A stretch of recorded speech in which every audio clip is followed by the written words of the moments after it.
Okay, so good afternoon, grade 10. So we will pray first before we start.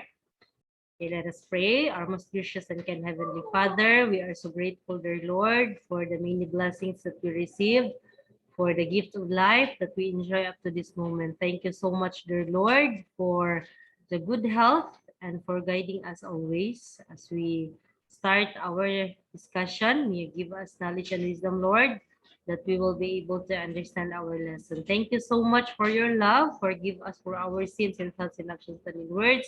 This I pray in Jesus' name, amen. So again, good afternoon, grade 10. So ang ating pag-aaralan ngayon ay, okay, so tungkol sa pag-iingat. Okay, so ang ating mga layunin, una, na ibabahagi ang mga konsepto at ideyang nalalaman sa tulong ng mga larawan. Pangalawa, na ibibigay ang pinagmula ng salitang etymolohiya. At ang pangatlo ay nasusuri ang mga kaisipang nakapaloob sa mitolohiya batay sa suliranin ng akda, kilos, gawi at desisyon ng tauhan. Okay, so ayon dito, ang mito ay hango sa mga kwentong ang kadalasang pinapaksa ay relihiyon o paniniwala, mga Diyos o Diyosa at kung paano nilikha ang daigdig. So, pag sinabi nating mito class or myth, so ito ay parang mga katang-isip lamang. Ngunit ang kwentong kadalasan na mababasa natin sa mga mito ay pumapaksa tungkol sa mga relihiyon at paniniwala. So, lalong-lalo na sa mga Diyos at Diyosa, di ba? Naniniwala sila dyan. At kung paano nilikha ang daigdig. So, ang mito ay kadalasang nasa anyong panrelihiyon. So, may 5 pangunahing layunin ang mito. So, ano-ano ba ang mga layunin? Bakit isinusulat ang mito? So, una, maipaliwanag ang natural phenomena. Pangalawa ay maipaliwanag ang pagkakalikha ng daigdig, di ba? So kung nakabasa na kayo ng mga mito class, so makikita ninyo doon paano nilikha ang daigdig. But of course, mga katang-isip lamang siya class, myth lamang siya na hindi talaga siya napatunayan, walang mga ebidensya. And we know naman talaga that only Jesus created the universe. So si Jesus lang plus wala nang iba, hindi yung mga Diyos at Diyosa. But sa mga myth or mito, so mababasa talaga natin na mga Diyos at Diyosa ang lumikha ng daigdig pero walang basihan or katotohanan yun.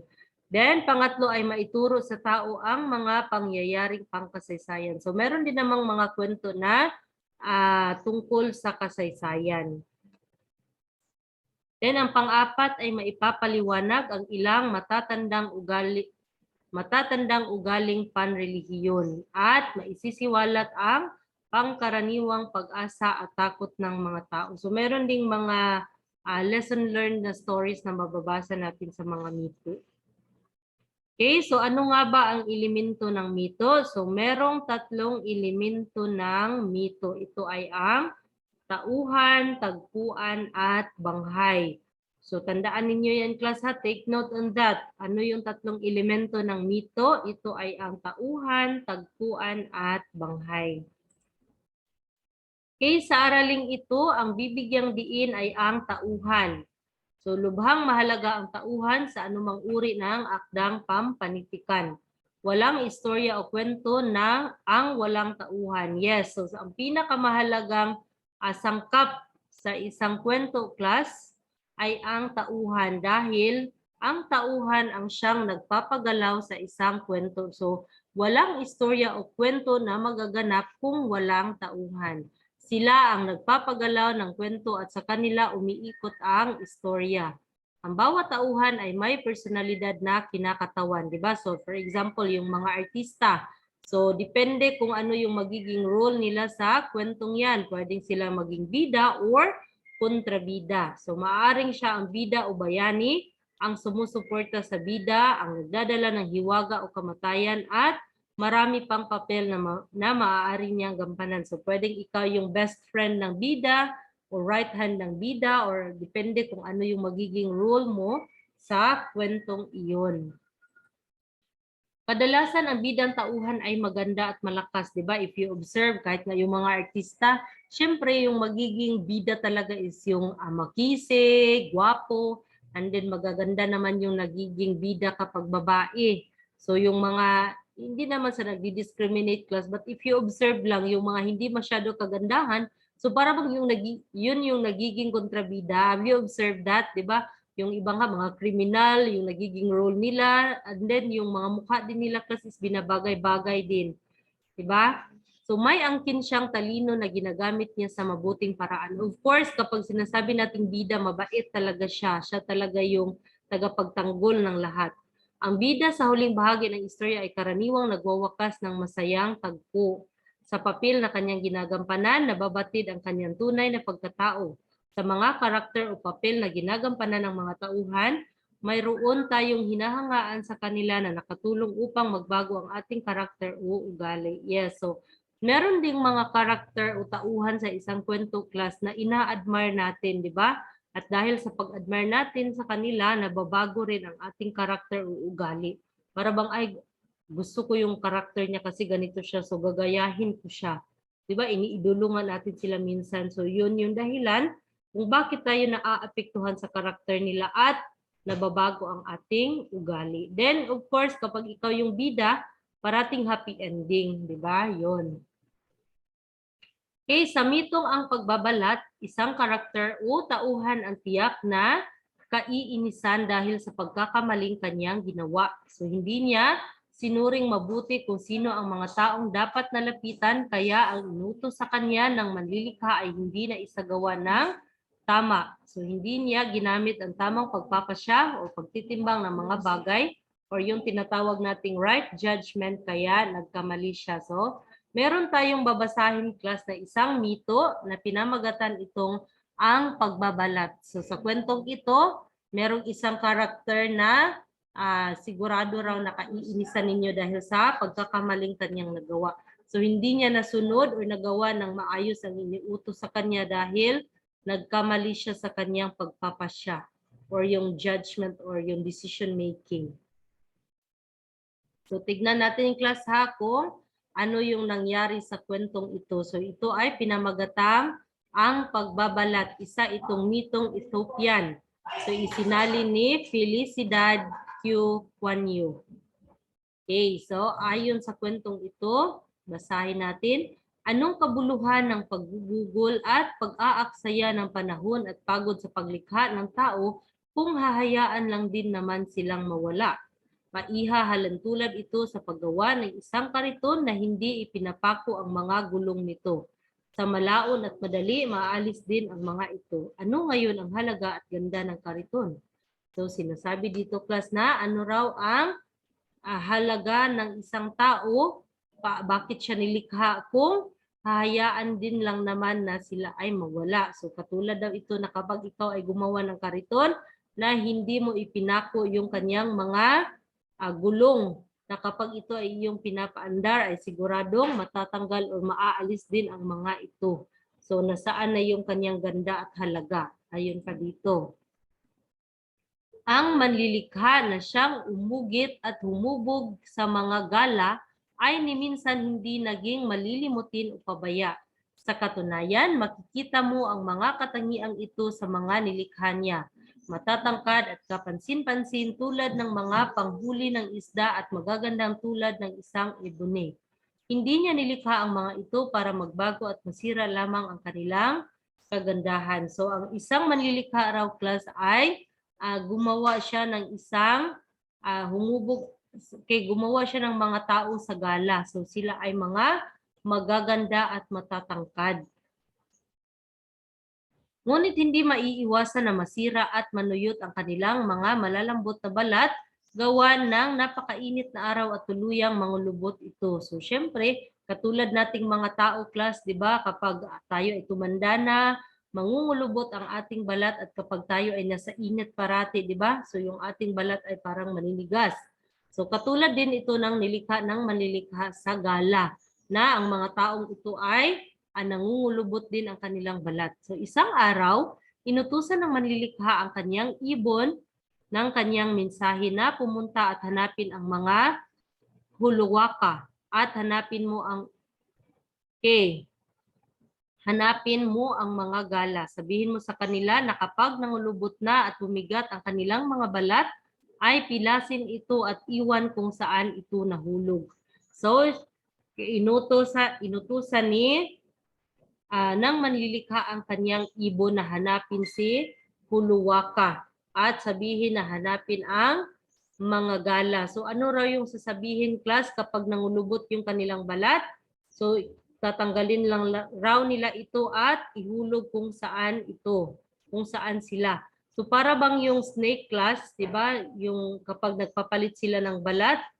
So kapag old na yung balat ng snake, class, so nagpapalit sila ng balat nagiging bago ulit. So katulad ng mga tagagala na inutos ng manlilikha na kapag nangulubot ang kanilang balat ay tanggalin lamang ito at ihulog kung saan man sila.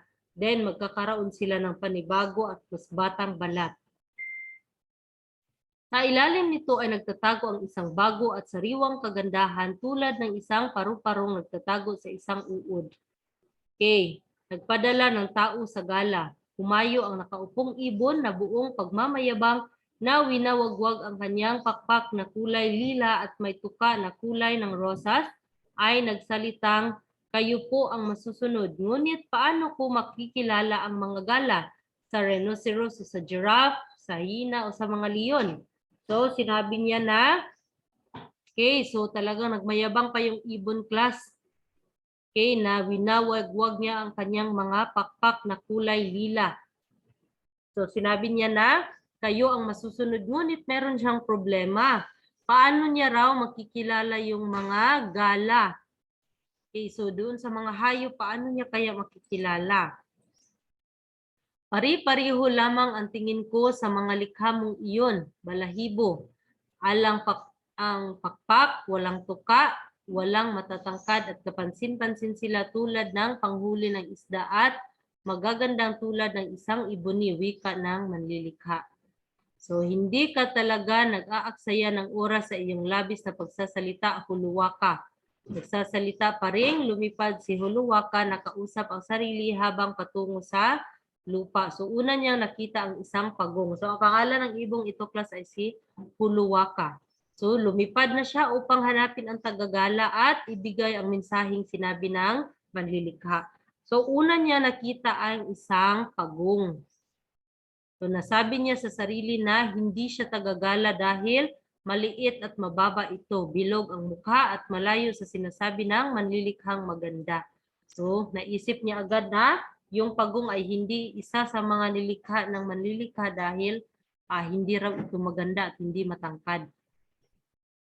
Lumipad siyang muli at sunod niya nakita ay ang ahas. Muli niyang kinausap ang sarili at sinabing ang nilalang na ito ay matangkad at kapansin-pansin tulad ng panghuli ng isda at kasing ganda ng, ano nga ba ulit yun? So, nakalimutan niya. Oo nga pala, kasing ganda ng emerald. So yun yung nasabi niya nang makita niya ang ahas.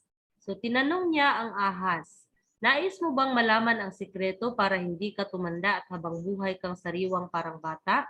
So nahiwagaan ang ahas at nagpakita ng labis na interes sa sinabi ng ibon. So kaya naman, ipinakita ni huluwaka kung paano nabalatan at tanggalin ang kanyang balat. So natanggal ang balat, sensitibo tulad ng papel, hugis, diamante at sinag na sinag kapag nasisikatan ng araw. Patuloy sa pagsasalita si huluwaka, kausap ang ahas. Okay, kung ako lang ang manlilikha, gagawin ko kayong mga nilalang na may mga pakpak at balahibon nang kayo ay makalipad. So sinabi yun ni huluwaka sa ahas.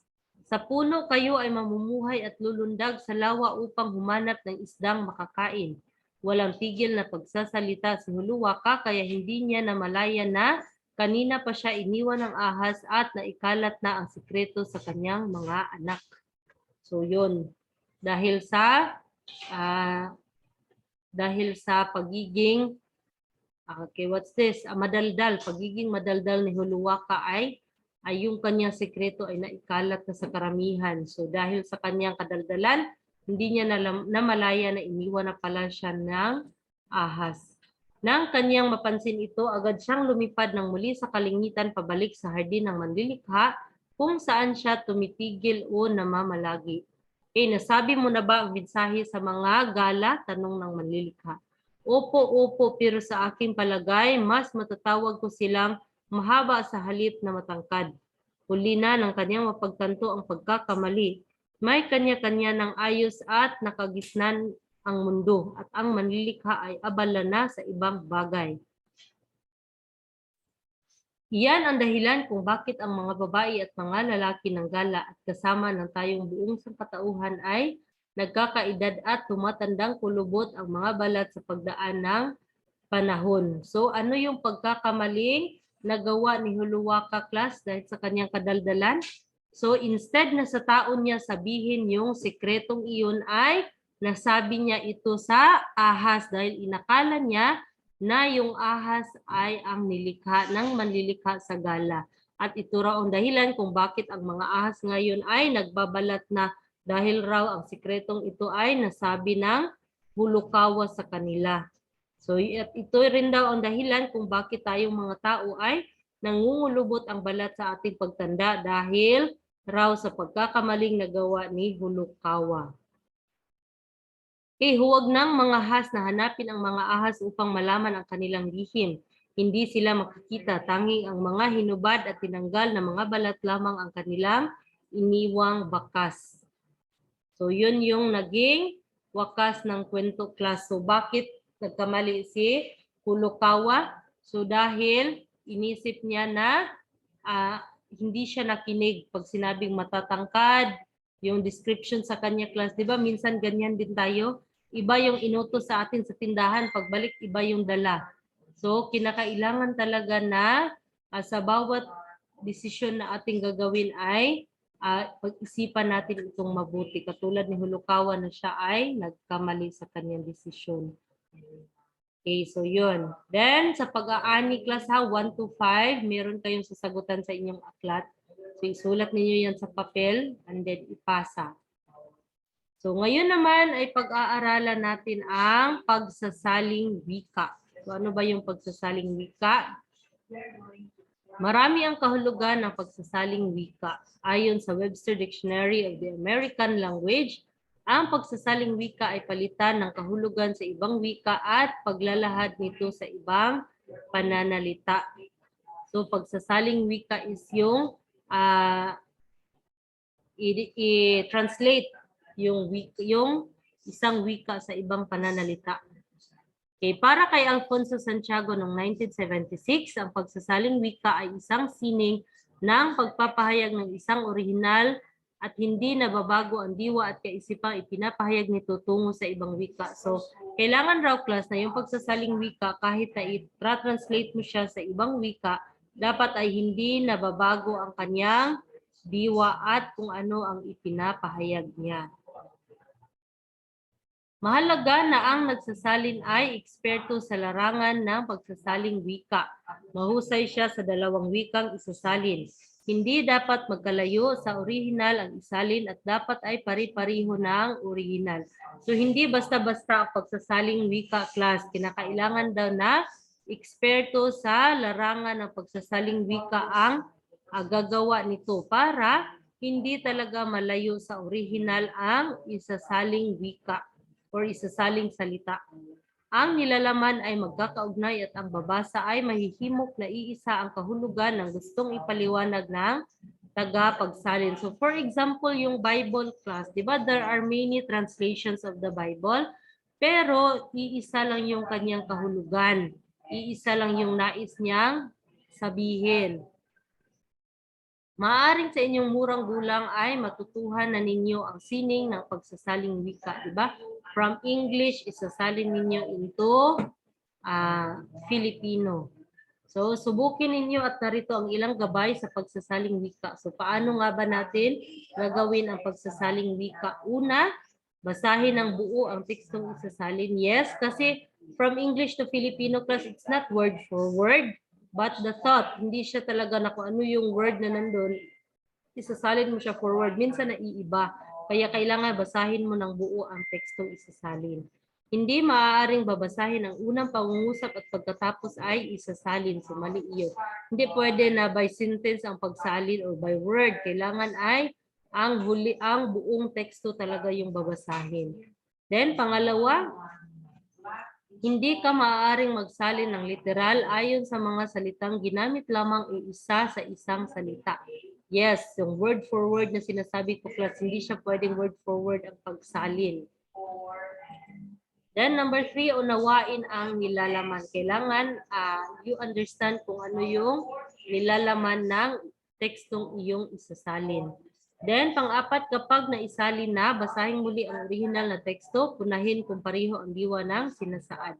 So kapag naisalin mo na ito, class, sa ibang wika, basahin mong muli ang original, then you compare kung pareho lang ba yung kanilang diwa or yung thought ng isinalin mong teksto doon sa iyong nagawa ng pagsalin. Okay, then panglima, maaaring gumamit ng diksyonaryo. Subalit, kailangan ay iangkop sa original na teksto. So, pwede kayong gumamit ng dictionary class kapag kayo ay nagsasalin. Just make sure lang na ito pa rin ay nakaangkop sa original na teksto. Hindi siya nalalayo sa original na teksto. Then, sa pang-anim, gamitin ang salitang madalas na sabihin. So, yung mga simple words na pwede ninyong gamitin. Okay, so yun yung 6 na dapat ninyong tandaan sa pagsasalin ng wika. So, sa inyong aklat, let's try kung paano ninyo isasalin yung mga salitang nandyan. So, from English, isasalin ninyo into Filipino. So, isulat lang ninyo ang inyong kasagutan sa aklat class dahil meron namang space na nakalaan dyan para sa inyong gawain o pagsasanay. So, meron kayong dalawang gawain sa linggong ito. Una is yung pag-aani 1 to 5. Basahin muna ninyo yung myth or mito tungkol sa ang pagbabalat. Then, merong katanungan dyan. Pag-aani 1 to 5, sagutan ninyo. And then, yung pagsasaling wika. So, 1 to 10 ata yan dyan. So, try ninyo na isalin yan sa Filipino. So, gamitin ninyong gabay yung 6 dito kung paano magsalin ng wika. So, yun lamang grade 10. Nawa ay meron kayong natutunan mula sa ating aralin ngayon. Kung meron kayong katanungan, so just message me in my messenger. Thank you so much, grade 10. Have a great day and God bless everyone. Bye.